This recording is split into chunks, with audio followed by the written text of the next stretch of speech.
बाघमारा के जमुआटांड गांव के लिए आज का दिन ऐतिहासिक बन गया जब यूपीएससी 2025 में 142वीं रैंक हासिल करने वाले शुभम कुमार महतो का गांव लौटने पर भव्य स्वागत किया गया।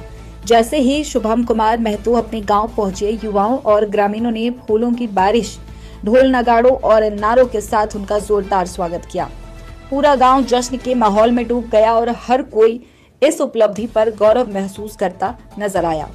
शुभम ने अपनी सफलता का श्रेय ईश्वर और बड़ों के आशीर्वाद को देते हुए सबसे पहले गांव के विभिन्न धार्मिक स्थलों, काली मंदिर, शिव मंदिर, हनुमान मंदिर और ठाकुरबाड़ी में माथा टेका। इसके अलावा उन्होंने क्षेत्र के प्रमुख व्यक्तियों की प्रतिमाओं पर माल्यार्पण कर श्रद्धांजलि अर्पित की। घर पहुंचने पर मां मंजू देवी और परिजनों ने पारंपरिक तरीके से आरती उतारकर और तिलक लगाकर उनका स्वागत किया। माता पिता के चरण स्पर्श करते ही वहां मौजूद लोगों की आंखें खुशी से नम हो गई। इस मौके पर शुभम कुमार महतो ने कहा कि ईमानदारी, कड़ी मेहनत और अटूट लगन से कोई भी लक्ष्य हासिल किया जा सकता है। बहुत अच्छा लग रहा है। काफ़ी सालों की परिश्रम रही है।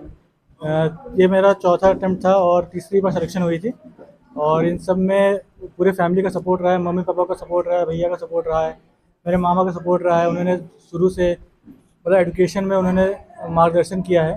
तो ये मेरी अकेले की सफलता नहीं है, इसमें बहुत लोगों का हाथ रहा है, तब जाके मैं यहाँ तक पहुँच पाया हूँ।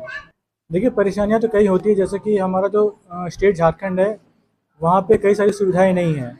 जैसे कि बिजली की सुविधा है पर बिजली रहती नहीं है, इंटरनेट उतना अच्छा नहीं है, तो हमें और कोचिंग क्लासेस वगैरह भी नहीं है जहाँ से बच्चे तैयारी कर सके।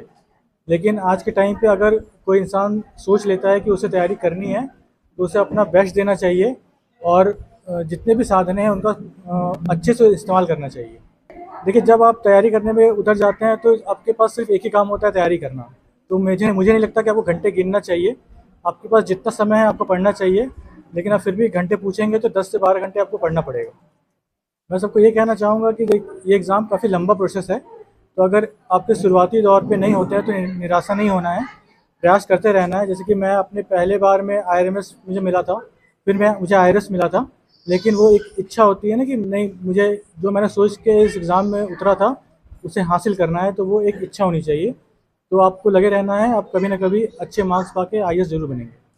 बहुत अच्छा माहौल लग रहा है और मैंने जितना सोचा नहीं था उतना लोगों ने बढ़ चढ़ के स्वागत किया है, तो उन सबका मैं आभार प्रकट करता हूँ। कि मैंने अपने पहले 2 प्रयास जिसमें मैं इंटरव्यू तक भी गया था वो मैंने घर पे इसी कमरे से बैठ के दिया था। तो कोविड-19 का समय भी चल रहा था उस समय, तो ये बिल्कुल भी ऐसा नहीं है कि आप घर से तैयारी नहीं कर सकते, लेकिन अब कुछ समय के लिए, जैसे कि मेंस के 1 महीने पहले इंटरव्यू देने के लिए आप दिल्ली जा सकते हैं, लेकिन उसके अलावा 8 से 10 महीने आप घर पर अच्छे से पढ़ाई कर सकते हैं।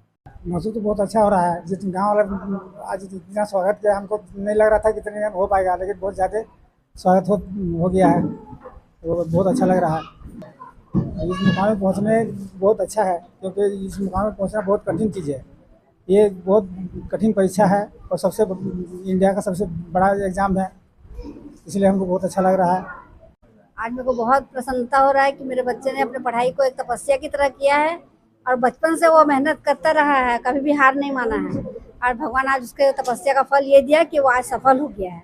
घर से दूर रहकर तैयारी करने से वो तो कोई त्योहार, कोई पर्व हम लोग नहीं मना पाते थे। खाली मतलब यही रहता था कि बच्चा लोग है ही नहीं तो क्या करेंगे करके, मतलब जब लगता था कि बच्चा आएगा तभी हम लोग का त्योहार है, और बच्चे जब आते थे तभी हम लोग त्योहार की तरह मना लेते थे उसको। और बाकी ऐसे होली दिवाली किसी पर्व में सब आ नहीं पाते थे यहाँ, क्योंकि पढ़ाई के चलते किसी का कोचिंग चल रहा है, किसी का कुछ चल रहा है, इसलिए। मैं ये कहना चाहूँगा कि भले कई सारे होली दिवाली छूटे होंगे, लेकिन आज के दिन होली दिवाली से कम भी नहीं है। बहुत अच्छा लग रहा है आज, क्योंकि मेरे पूरी हो गई। हाँ, सारी कमियाँ पूरी हुई। जितना हम नहीं सोचे थे उतना हमारे गाँव वाले ने मिलकर हमारे लिए इतना किया है। शुभम की इस सफलता ने न सिर्फ उनके परिवार बल्कि पूरे बाघमारा और झारखंड का नाम रोशन किया है और युवाओं के लिए एक नई प्रेरणा बनकर उभरी है।